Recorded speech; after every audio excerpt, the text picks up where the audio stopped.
Start with Ivanka. So workforce is a topic that impacts people in various stages of their education and work life. How will the administration look at this holistically? Well, I think first and foremost, you have to break it down into multiple elements. So when you think about the broader concept of workforce development, you think about K through 12 and ensuring the kids graduating and coming out of our school system are equipped with the skills that are necessary in the modern workforce.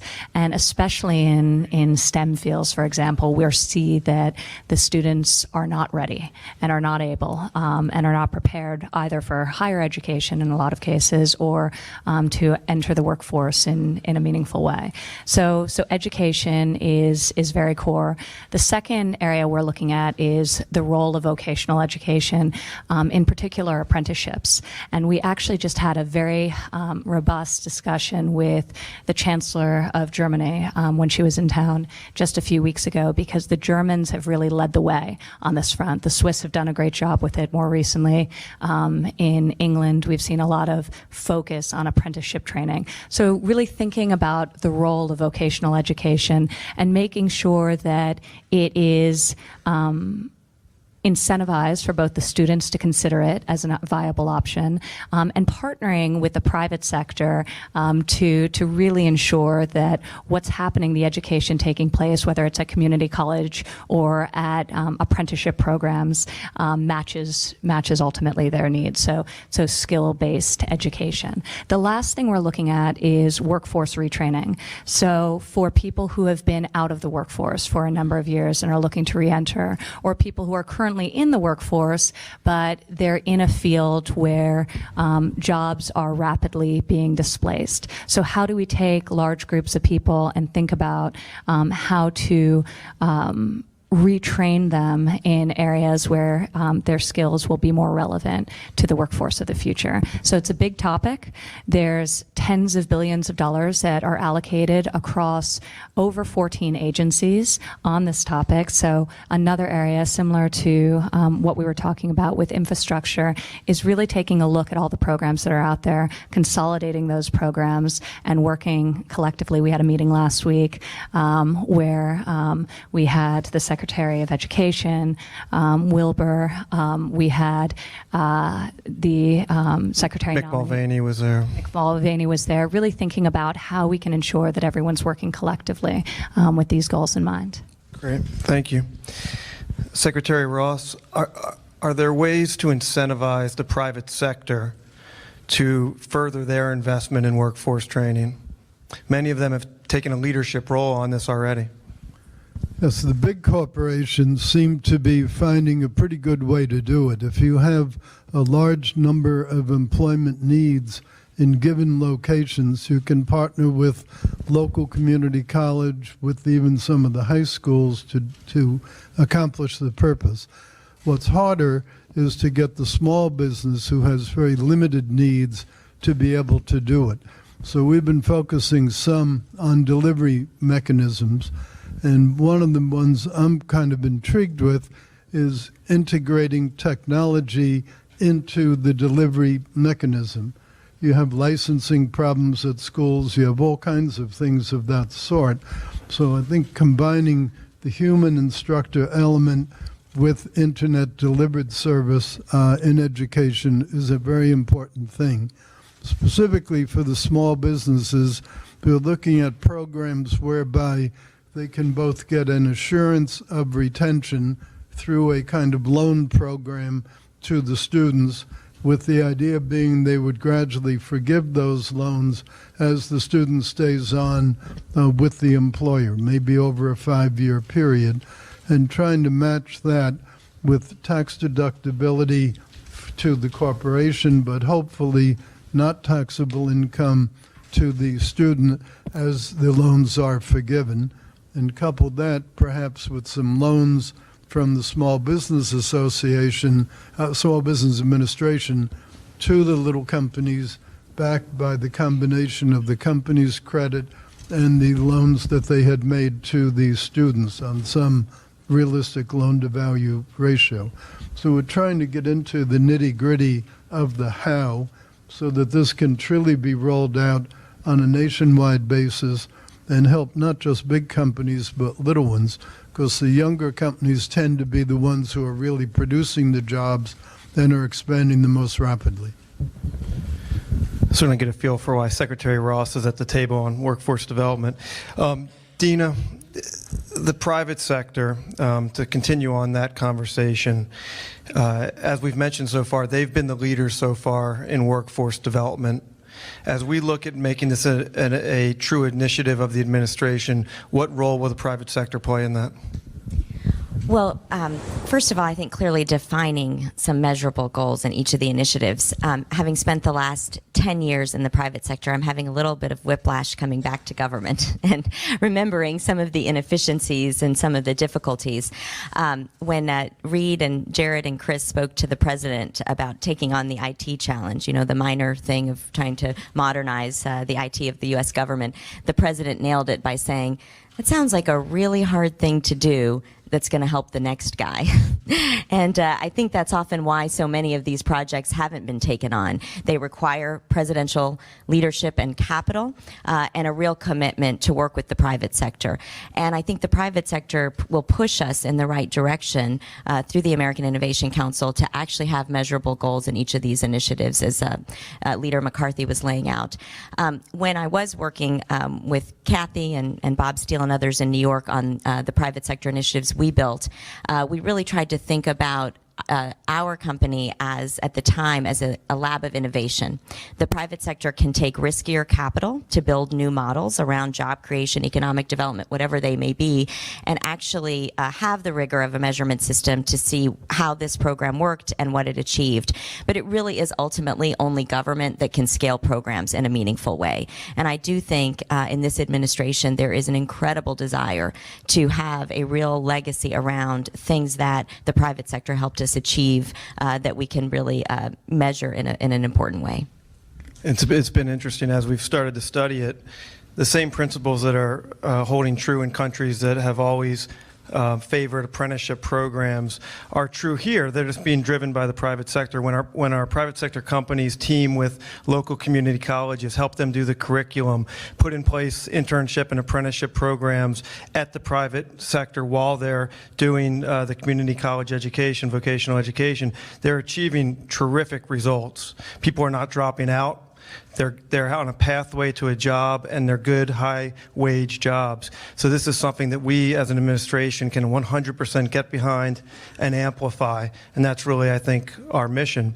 I think, Reed, on that point, it's worth mentioning the task force that was formed with the private sector on exactly this topic. So obviously, this will be informed by incredible academics and both government agencies and people working in just across the private sector, but some of the programs that we've examined, and Ginny Romney from IBM is on our task force, and one of the incredible things she did at IBM was really work with a series of now over 40 public schools to ensure and creating an actual curriculum with those schools, the P-TECH schools. The first one was in Brooklyn, New York, actually, and to create a curriculum for these apprenticeships, for these students going through, and then IBM would hire the students on the other side. And this stemmed, and we heard it time and time again, whether it was from Andrew from Dow Chemical or Ginny from IBM, so many large organizations were looking to cultivate and really create in this next generation of graduating students the skills that they need to employ. So it's really happening already in a very robust and dynamic way in the private sector because of the need. Right now there are over 500,000 jobs that can't be filled because the students graduating don't have the skills that are relevant for those positions. So we want to bridge that gap. We want to take these programs and grow them in a very real and measurable way. It's a great point. And one of the things we have to do as part of that is we have to rebrand vocational education. We need to make it something that is honored, as your father has said so often, that a skill needs to be honored. And fortunately, we have someone in Ivanka that knows a little bit about branding. You've also been a vocal person about the need to empower women in the workforce and in the workplace. Today is Equal Pay Day nationally. How will this workforce initiative support your goal of empowering women in the workplace? Well, my father wants to create 25 million jobs in this country, and women need to fully participate for that to be realized and for that goal to be realized. Women are starting businesses at an enormously fast rate. We need to empower them and to fuel that growth. When we think about workforce development, and just one component of it, I was talking about earlier, STEM education, while 48% of today's workforce are women, only 24% of people in STEM fields are female. And when you think about where the jobs of the future are coming from, that's a very frightening statistic, and we're actually moving in the wrong direction. So over the course of a little over a decade, women's participation in science, engineering, math, and technology has actually slid from just around 30 to now in the low 20s, depending on which of those disciplines. So it's really important we think about the introduction of girls in STEM fields in our school system, making sure that they're really participating in these fields, because when we think about equal pay and the challenge we have to finally level the playing field, I think this will be a very important component when we think about the future to doing just that. We talked about it in the first answer. This is going to be a holistic approach. And unfortunately and fortunately, all these topics we're talking about today are big topics. They take sustained effort in order to effectuate them properly. And you're talking about workforce. Well, that starts in K-12, right? And then it leads into a vocational apprenticeship, and then it gets into retraining, as Ivanka was saying. These are big projects, big initiatives, but that's what this administration wants to take on. Let's go to the CEOs to get their input and ideas. So I think Phillips over here. Just to pick up on the apprenticeship idea, we've tried that at Run a Technology Company in New York. Sorry, thank you. Yeah, no problem. And with CUNY, it's actually worked pretty well, but it did take a lot of time, and this is where the federal government can help. So we gave the CUNY our software. They built 2 courses around us, and when the kids graduate and they get certified, we guarantee them a job with us or one of our customers. That's working well, but finding the professor who understands that, who wants to do that, understands it's okay for academia to partner with a commercial company, that took 2 or 3 years to find that person in each university. And the second thing is just the funding. There has to be a computer infrastructure set up. Somebody has to train the professors. Curriculum has to be built, so it's not inexpensive, and that take another 2 or 3 years. And so the idea is great, but just need some way to scale it over time and then encourage you, because that's what happens in India and Manila. That's what they've been doing this for many years. If we could do that here, that shortage of talent that we have in technology, that's the way they address it. And we've seen some of the most successful examples happening organically, just like you mentioned, where private sector needs at companies are being met through community colleges, where they're collaborating locally, creating a curriculum that is mutually advantageous to the students graduating and to the companies who are prospective employers. So we're studying all those different efforts and looking to figure out how to scale it. I think Secretary Ross mentioned the role of digital, which is enormously important. Also the role of creating accreditation programs and really thinking about how to create both standards and certificates across different industries. And the construction industry in particular has done quite a good job on this front, and that's why so many of today's apprentices that you see are coming up through that industry. So taking some examples and bringing that to manufacturing and bringing that to technology. Yeah, I'd like to challenge the people in this audience to come up with a better way to label vocational. Reed mentioned about branding. I think it needs rebranding in 2 dimensions. One is with the young people themselves, because vocational has taken on a pejorative meaning that I think is unnecessary. But the other is with the parents. Parents have a revulsion to the idea that their offspring might actually work with their hands or not work as after college. And I think we need to change both mindsets in order to get this program to really work for the young folks. Ivanka, Secretary Ross, Dina, this is a big topic. We appreciate the time. Thank you so much. Thank you. And I would encourage everyone in this room to try and create apprenticeship programs at their companies, because you can all really move the needle. Now you have two challenges. Yes. Thank you. Great job. Thanks so much. Good to see you. Great job.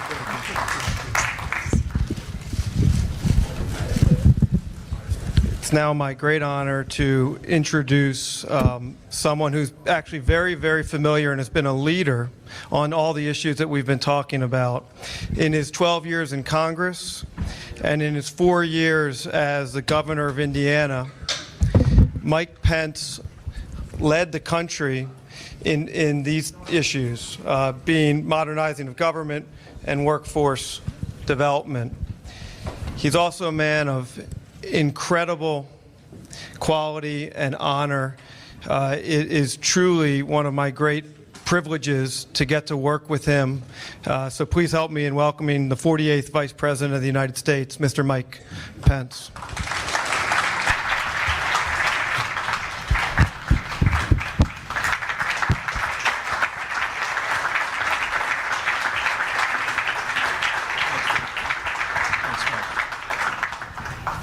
Thank you all very much. Thank you, Reed. And how about another round of applause for that last panel?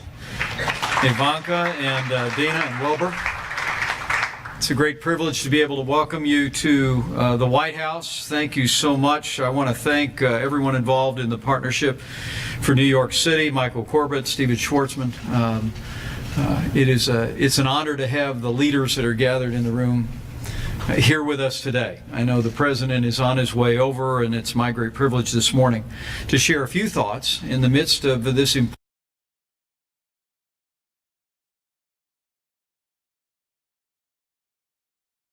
important conversation on the topics that you're covering before I introduce my friend and the 45th President of the United States.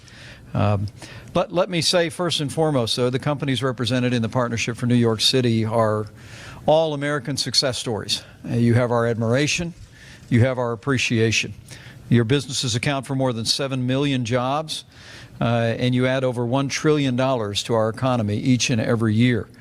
What's more important is the people behind the numbers, and the topics that you've covered today are all about creating more jobs and more opportunities for Americans who are anxious to climb the ladder of success in the organizations that you represent and in companies all across this country. So first and foremost, on behalf of the President and the whole team that you've heard from this morning, distinguished members of our Cabinet, thank you.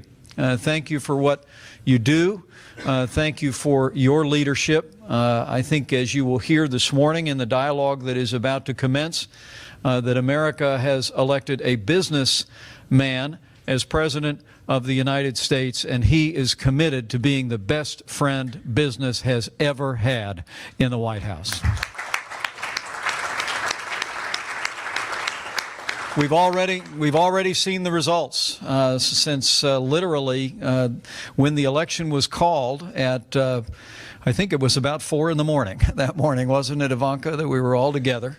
Literally, we've seen renewed energy and dynamism in the American economy. The first 2 jobs reports, as I'm sure you are aware, thanks in no small part to the leadership represented in businesses here in the room today. The first 2 jobs reports show that under President Trump, nearly 500,000 new jobs have been created in the first 2 months of this year. Businesses and consumers haven't been this optimistic in decades. In fact, we just learned from the National Association of Manufacturers that in their historic quarterly report, 93% of manufacturers are optimistic about the future. That represented almost a 40-point increase in optimism since the last report. We think that is evidence of a vote of confidence in our new president and in his vision to get this economy moving again by putting common sense principles into practice.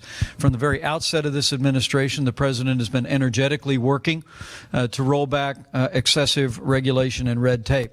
Leaders in Congress, and I see Leader McCarthy, who's with us today, have been producing under what's known as the Congressional Review Act legislation to roll back onerous regulations that emerged in the waning days of the Obama administration.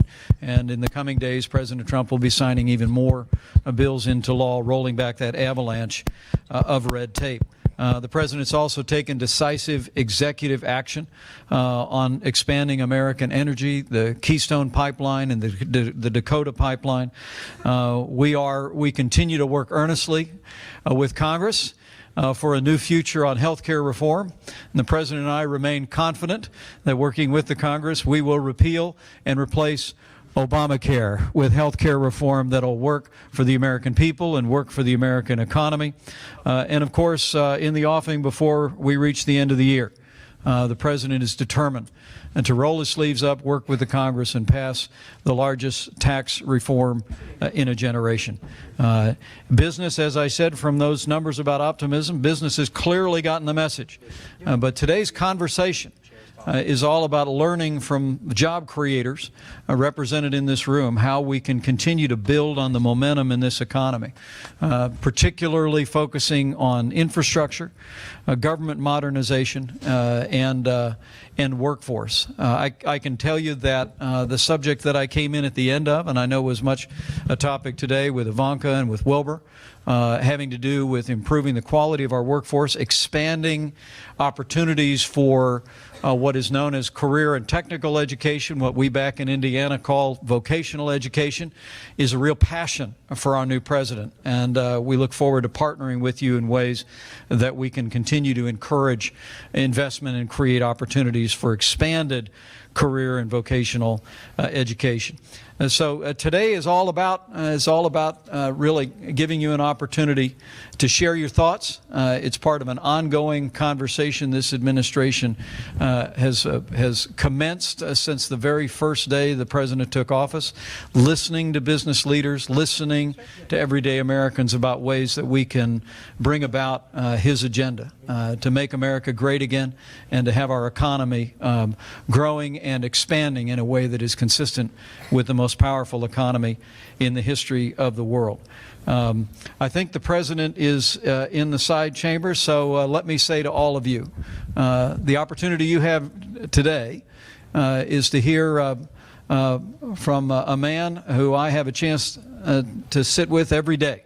What you're going to see firsthand is what I see each and every day, and that is not only just a businessman made president, but you're going to see a leader, informed, focused, decisive, and absolutely committed to make America great again.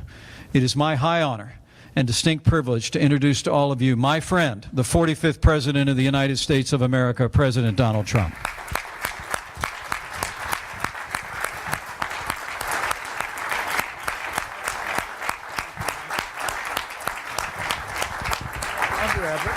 Thank you, Mike.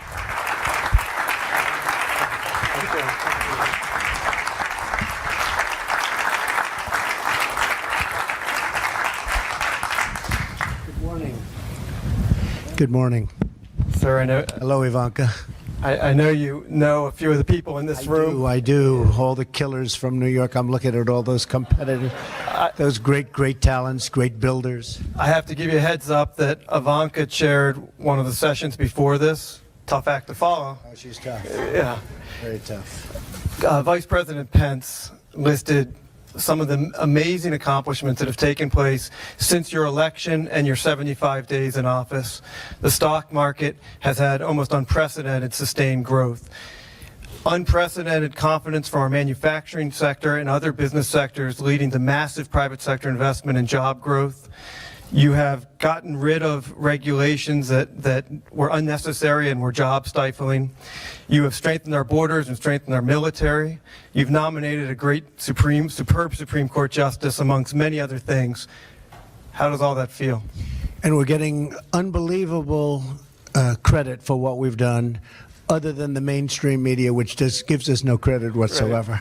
But we are getting tremendous credit. And if you look at the real estate industry, the mining industry, the farming industry, if you look at any of the major industries, you see what's going on. In fact, even today I was very happy, as I read this morning early, that our trade deficit with others has gone down very considerably in the last short period of time. It's having a big impact. And as you know, I'm meeting with the president of China on Thursday and Friday in Palm Beach, Florida. And I think we're going to have a very interesting talk. We're have a lot of respect for him. I've spoken to him numerous times. But we have to do better, because our deficit with China, as you know, $504 billion. That's a year. That's incredible. That's enough for a lifetime. Even Steve would say that. But that's a year. So we're going to have a great meeting. I'm sure we're going to have a fantastic meeting, and we're going to talk about a lot of things, including, of course, North Korea, a problem. And that's really a humanity problem. So we're going to be talking about that also. You have made it a driving force of this administration to bring in the best minds we can from the private sector, to listen intently to them, and to take decisive action. How important is that, and how important is it to reform government to bridge the gap between the private and public sectors? Well, I did. I brought you. I brought Gary Cohn. I brought a lot of very great people. My friend Steve is helping us out. We have a superstar committee of 22 people, and every time somebody calls me, I say, Steve, put them on. No, we want to keep it at this level. You know, the heads of the biggest companies, they all want to be on our committee, right, Stephen? But Steve likes to keep it very small. But they will go off and they'll disappear, and we'll put others on. But we've had some great meetings, and we've all learned a lot. One thing that did come up, and it came up yesterday, was Gary Cohn. Where's Gary? Is he here? Right there. Could you bring me that chart, please? Do you mind? Let me see that chart. So this was just something. This is sort of incredible. That's so beautiful. Yeah, no, you're not quite. This is to build a highway in the United States. Now, this was just done yesterday. I saw it for the first time. I said, you know, I'm speaking to some of my friends who are builders, really great builders. And they've gone through the process. We've all gone through it in New York. With we call it the zoning process in New York. But you start up here, and this is anywhere from a 10 to a 20-year process. You have, 17 agencies. You have hundreds and hundreds of permits. Many of them are statutory, where you can't even apply for the second permit until 6 months go by. The process, so this is to build a highway. This is a simple highway. And these are the agencies. So it's 17 agencies. How many different steps is it? TJ? 16 different approvals. 16? 29 different statutes, 5 different executive orders that all apply to this process. This is indicative, so this is not a specific project, but this is the type of process that a government, this is a state government, would have to go through to permit a highway federally. This is just federal, not state regulations. So it can take anywhere from 10, if you're really good, 10 years to 20 years, and then they vote, and you lose. They don't want it. And it costs sometimes hundreds of millions of dollars just to go through the process. Thank you very much. That was a great job you did. Be careful. Don't fall. I don't want to have you fall. You'll be a big story in the paper if you go down. So I just saw that yesterday. Gary Cohn walked in and he showed it to me. And for no reason, I said, you have to do me a favor. But a lot of you're such pros, some of the best pros in the world sitting in this room. You understand it. It's a process. Now, I've always liked it because it gave people that could go through that process an advantage, like Jerry. But it gave us an advantage if you could get through the process. But getting a building approved in New York is a horrible, horrible thing. And that's nothing compared to when you get into the highways and the dams. They don't even talk about dams anymore.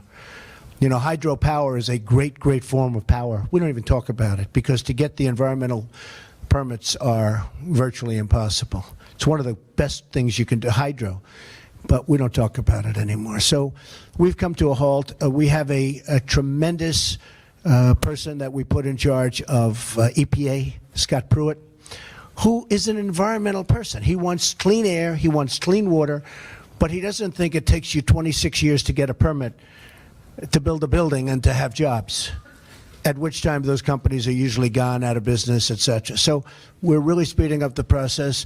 We're going to try and take that process from a minimum of 10 years down to 1 year. I said, can't we make it 4 months? Can't we do it in 4 months? And there is a certain logic to that, but we'll be satisfied with a year, but it won't be any more than a year. So we have to build roads, we have to build highways. We're talking about a very major infrastructure bill of $1 trillion, perhaps even more. And when we have to do our jobs, I mean, if we say we're giving to New York City hundreds of millions of dollars to build a road someplace, it doesn't help if they can't start, because it's going to take 7.5 years to get the permits. Even to redo a road takes years to get the permits. You know, you have a road that's there, and you want to redo it, and you have to get new permits for the kind of asphalt you're using, the kind of concrete you may want to use. And if we're going to give all of this money, you know, there was a very large infrastructure bill that was approved during the Obama administration, $1 trillion. Nobody ever saw anything being built. I mean, to this day, I haven't heard of anything that's been built. They used most of that money, it went, and they used it on social programs. And we want this to be on infrastructure. I'm working with Steve Roth and with Richard Lefrak, two friends of mine that are very good builders. They're great builders. And they know how to get things done. They know how to cut red tape. Then we're going to give them the advantage of having what we have. I see Elaine is here, so we're so important, who is doing an incredible job, by the way, Secretary of Transportation. And Elaine will be working, but we're going to set up a committee headed by Steve and Richard, and we're going to cut a lot of red tape. But we don't want to send $1 billion to New York and find out 5 years later the money was never spent, because we're going to be very strong that it has to be spent on shovels, not on other programs. And in the last case, a lot of it was spent on other programs. But we're going to say, if you don't spend the money, if you don't start, if you have a job that you can't start within 90 days, we're not going to give you the money for it, because it doesn't help. It doesn't help us. And we're going to be very strong on that. They have to be able to start within 90 days. Mr. President, we have some of the great business leaders in the country here. If okay with you, they have a few questions, if that's Sure. Great. Hello, Jerry. He didn't have to say his name. He was ready to say his name. We know. We know Jerry. Jerry Spire, everybody.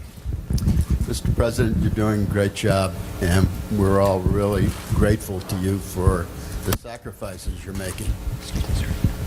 Okay. Hope you heard that. That sounds much better. I think from New York's point of view, we send a lot of money into the economy. As a number of people have said, it's over $1 trillion. We're worried that we're going to have a problem with Congress. And With the deductions, right? Deduction. That too. But we're worried about various programs that help the city. The city's doing fine right now. Even the Yankees are doing fine. But what we're really concerned about is the future. Do you have any advice for us? Well, look, I love New York.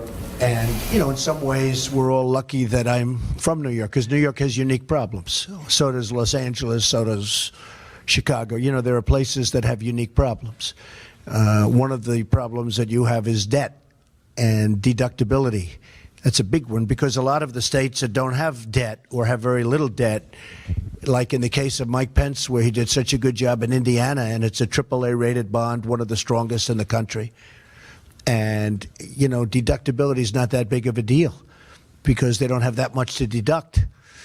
And over here, you know, in New York, when you look at what's going on with us, we don't know in terms of the municipality and in terms of the state, we don't know if it can even make it if you don't have that. Are people going to buy? So it's a very big problem. And the problem I have is that there are many places throughout the country that are in the exact opposite position. And they consider that a gift to the state and a gift to the people. And we know New York does things that a lot of people don't read about. You know, you look at what the money that they contribute to our economy, to our country. And people don't know about that. They don't maybe want to know about that. So you do have, I call it a tale of two cities. You have different interests. But I am watching over everybody, Jerry. You're in good hands, okay? You're in good hands, believe me. You can tell the people of New York. Even though I didn't win New York State, I should have won New York State, but I didn't. Mr. President, Kathy Engelbert with Deloitte. I want to return to a conversation we just had with Ivanka, Dean, and Wilbur on jobs, the workforce of the future. And so as we think about that and we think about our skill sets, in New York City alone, our public high school graduation rate is at 70%. But the readiness of our students for college and careers is only is assessed at 37%. So as we look at the pace of change, we look at the digital transformation we all see in business in the marketplace, and we look at the skills that this disconnect between what employers need and what our students coming into our workforces are prepared to deliver. It would be great to get your thoughts on the priorities of the administration around education, around, again, what I like to call not the future of work, but the work of the future, because the future of work sounds a little ominous, but the work of the future actually sounds pretty visionary. Right. So if you could give us those priorities and how readiness Okay, so before you sit, so you're giving me numbers from New York. You're a proud New Yorker, but you're giving me numbers. Why is it doing so badly? Tell me. Why are the numbers so horrific in terms of education, and what happens when somebody goes through school and then they can't read after they graduate from high school and they can barely read? So what's the answer? Yeah, so first I would say that as we look at New York, New York's made enormous progress in a decade. By the way, that 70% was 50%, so a 40% increase. So we're making enormous progress in making an impact. See how quickly she's changing? See that, Billy? Making enormous progress, but we're not done. We have a lot of work to do. And I think we talked earlier about public-private partnerships, apprenticeship models, which we have a beautiful apprenticeship model that works and brings them our next generation of leaders. So I do think there's a lot we can do through relooking at